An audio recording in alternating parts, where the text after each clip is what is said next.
শিলচরের ঐতিহ্যবাহী গান্ধী মেলা ও প্রদর্শনীর শুভ উদ্বোধন হয়। এদিন পদ্মশ্রী ডাক্তার রবি কান্নান মুখ্য অতিথি হিসেবে উপস্থিত থেকে ফিতা কাটার পাশাপাশি প্রদীপ প্রজ্বলনের মাধ্যমে মেলার আনুষ্ঠানিক উদ্বোধন করেন। এরপর গান্ধীজির প্রতিমূর্তিতে মাল্যদান ও পুষ্পার্ঘ্য অর্পণের মাধ্যমে শ্রদ্ধাঞ্জলি নিবেদন করা হয়।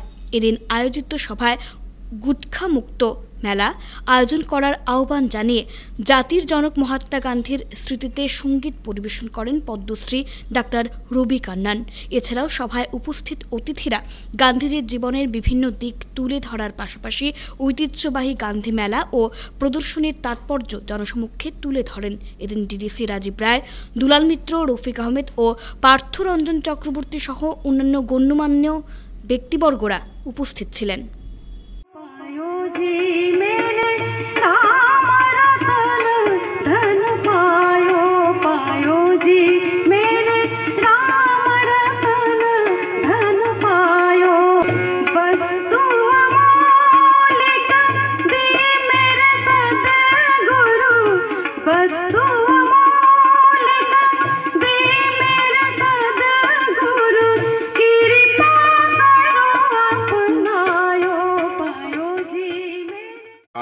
তম গান্ধী মেলা উদ্বোধনী সভা আর বিশেষ করে আমাদের জাতির জনক মহাত্মা গান্ধীর পুণ্যতিথি, আমরা ওনার এই পুণ্যতিথি উপলক্ষে ওনাকে শ্রদ্ধাঞ্জলি দিয়ে আমরা আজকে মেলার শুভারম্ভ করলাম।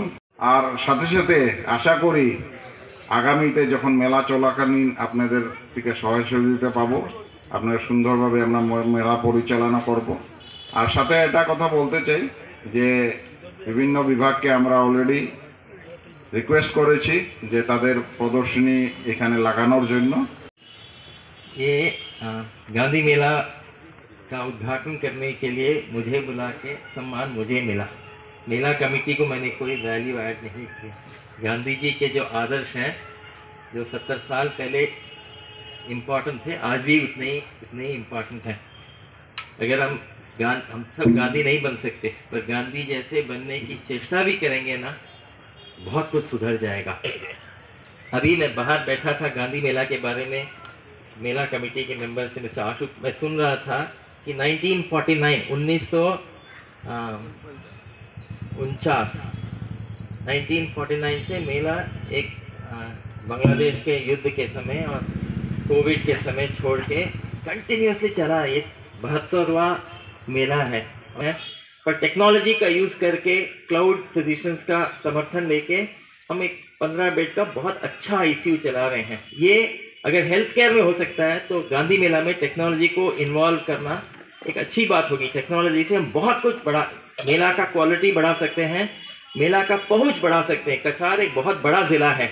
1949 ইংরেজি থেকে চলছে আর 30 জানুয়ারি উদ্বোধন হচ্ছে। ছোটবেলায় আমরা এই মেলা দেখতে আসতাম। এই মেলায় অনেক ধরনের প্রদর্শনী থাকতো, অত্যন্ত সুন্দর সুন্দর agriculture, package programme, veterinary, horticulture, আরও অন্যান্য বিভিন্ন প্রদর্শনীমূলক। কিন্তু এখন সেইভাবে প্রদর্শনী হয় না, কারণ সরকারের সেইভাবে যে সহযোগিতা সেটা আসে না বলে এটা সম্ভব হয় না।